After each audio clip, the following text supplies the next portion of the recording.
Now we're going to talk about another set that we do in our studio. This one it's a glitter board. So what I've taken is a foam core board and I sprayed it with glue, and then I poured glitter all over it and then shook it and got all the excess off. So I was walking through the mall, and whenever I'm at the mall, I'm always looking at sets and the displays and all that. So I saw this display in the window, and it had this really cool glitter background. Well, what was different about the glitter background was that the squares were big. So, wow, where'd they find that at? So I got on the internet and typed in glitter and things and found some. I had to buy 10 pounds, so if anybody needs any, I have extras of it.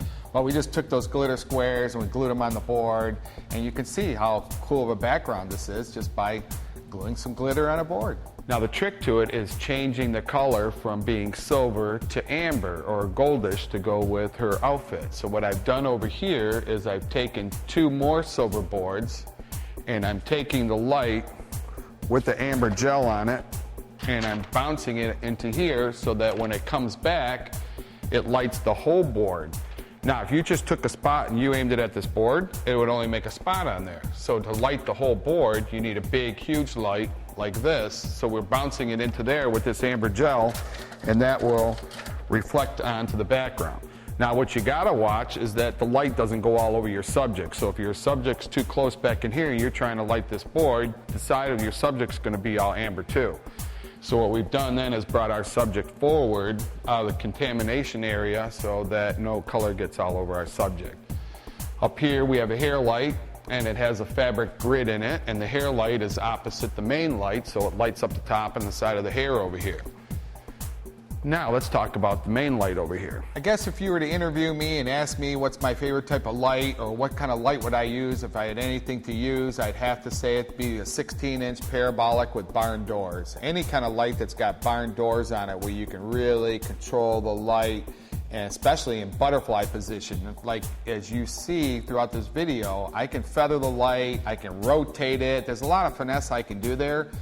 But the hardest position for a light is when you put it in butterfly position, because then you want to make the shadows, the cheeks darker, and you're just going to come in with those barn doors and control it. So my favorite type of photographers are ones that use lights with barn doors, and they do some different patterns, split, broad, short, Rembrandt, but you know, all the different patterns of light, and then finesse it and control it with the barn doors. So that's my favorite thing.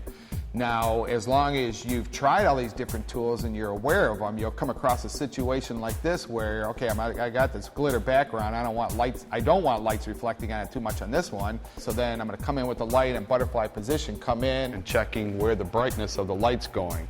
She has to pretty much stay in that area because the light's not being thrown out too wide, and the barn doors are just controlling it so we can get some shadowing in on the cheeks. Now, as a fill source, we have a light down here on the floor just coming up, filling in the shadows that we're getting from this. All right, now let's watch as we turn on each light and see how it all gets built up for the final image. You can see that the first photograph is just showing how we're lighting the background. Now we come in with our hair light, light the hair, then we come in with our fill light. Then we come in with our main light, and we again aim the main light, feather it in there, check exactly where the brightness is, and shoot away.